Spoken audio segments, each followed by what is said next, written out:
Every deal is going to be different. You know, you should utilize leasebacks.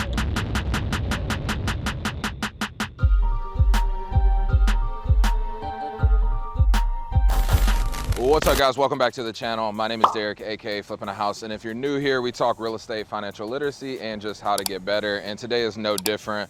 We're at one of our latest purchases, and I felt like it would be a good time to break down this deal, talk about some of the tools that we utilize to make this deal happen, and then of course we're going to break down the numbers, the rehab, and all that good stuff. But let's actually start on the exterior and the back and talk about how we even got into this house just now. So one of the things that I really love about this property and why I was enticed is, number one, we've already done properties in this neighborhood. We're in the Spring subdivision. If you guys have heard me mention, several of our flips that we have going on right now are in Spring. This house is on a huge corner lot, as you guys can see. And the only thing that I dislike that's going on in the front and the exterior is just we need to do a lot of tree trimming because you can't even see the house from the road. So first things first, we got this huge bush. We're gonna knock this down. These oversized trees, they're really great and they add, you know, character to the house, but they do need to be trimmed. And then in the front here, we have a bunch of old myrtles and a couple other trees that they're just literally messing up the siding of the house. We're gonna knock all that out and just put a nice flower bed. But let's go take a look in the back here. So the same thing, really just getting rid of these unnecessary trees. We have like a little baby tree, it looks like growing in the chimney, so we gotta get that fixed. Fix the fascia, and then we're gonna be trimming these trees in the back as well.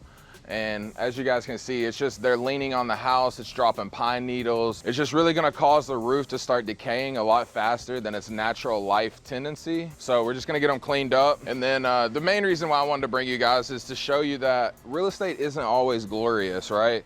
The seller was supposed to meet us here about an hour ago. He's running late, which is totally fine. He has a job, I totally understand, but I have 2 other houses that I have to go to after this, so we weren't gonna wait around. So there was actually a broke window here in the back that had boards on it. We just went ahead and knocked it down. Got this open. I got a little bit of cuts, but you know, whatever we have to do to get the deal done, right, guys? I don't have time to wait.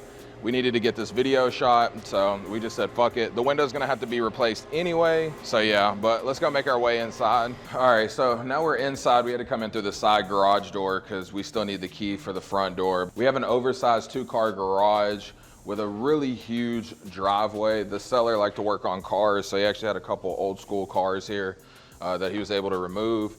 And then we can take a look inside, guys. And stepping inside here, guys, as usual, the home is just dated. It's a really solid house. And when I initially bought it, I thought it was a 3-2. And as you guys know, I love to add an extra bedroom. It's like one of our key selling features. But when I got here to walk it, I actually found out there's a bedroom already added. So it is a 4-bedroom, 2-bath. And you know, 4 bedrooms are always gonna sell a little bit better. The only thing that I dislike really is this enclosed kitchen. It just feels a little tight for this house, but that's the layout. We're gonna keep everything the same. As you guys know, we're gonna keep the cabinets, do some new fixtures, new countertops, new appliances, you know, those type of things. And then here in the front is the extra bedroom. And I'm not gonna lie, it's a little bit small, but for someone who has smaller kids, it'll be perfect. We already got the closet. Like I told you guys, one thing that I love about this house is it has double pane windows, and that's a really good selling feature, especially as hot as it is right now in Houston. It just really keeps this house nice and cool. But let's go take a look at some more of the house. Now, the only thing that I'm not really a fan of is this drop down area. So anytime that you're flipping homes, try to stay away from or avoid homes that have 3 or 4 different levels in the house. And what I mean is, in the living room here, you can see that it's 1 level, but you have to step up over here, and it kind of does the same thing over here.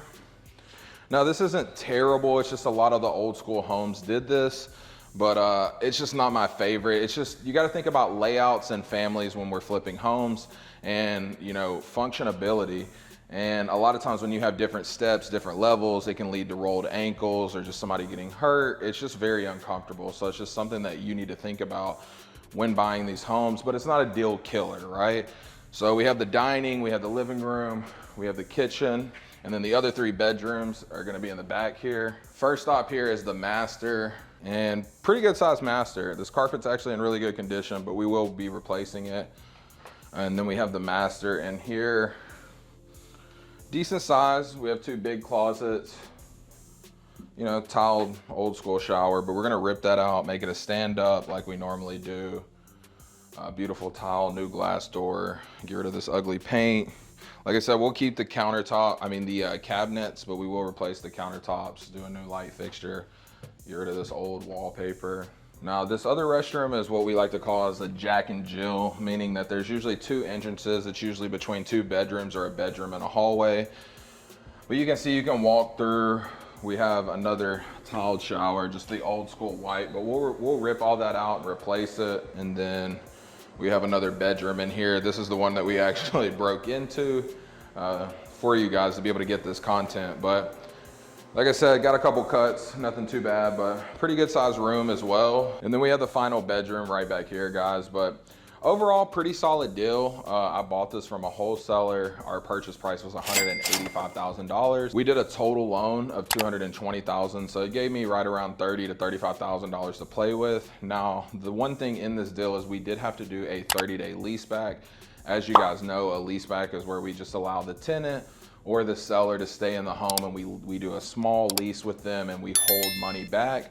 In this situation, his mom was living in the house. He lives down the road, so that's why he was looking to sell, because she's gonna move in with him. But he needed 30 days to be able to move her, and we know we're happy to do that. And typically how we do the lease backs is, if they're only gonna be here for 14 days or less, we'll hold $5,000 back.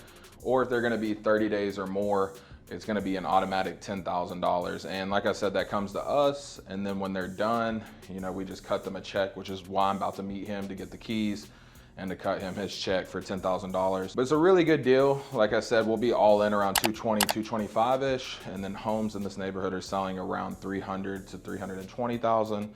We plan to list around that 300,000. We should be able to get the rehab done within our numbers, just because it's mainly cosmetics here. It's just a bigger house, so you know, things are going to start to add up. But we'll get started on this one in the next couple of days. We just got to get a lot of stuff demoed. Pretty solid deal, guys. And like I said, every deal is going to be different.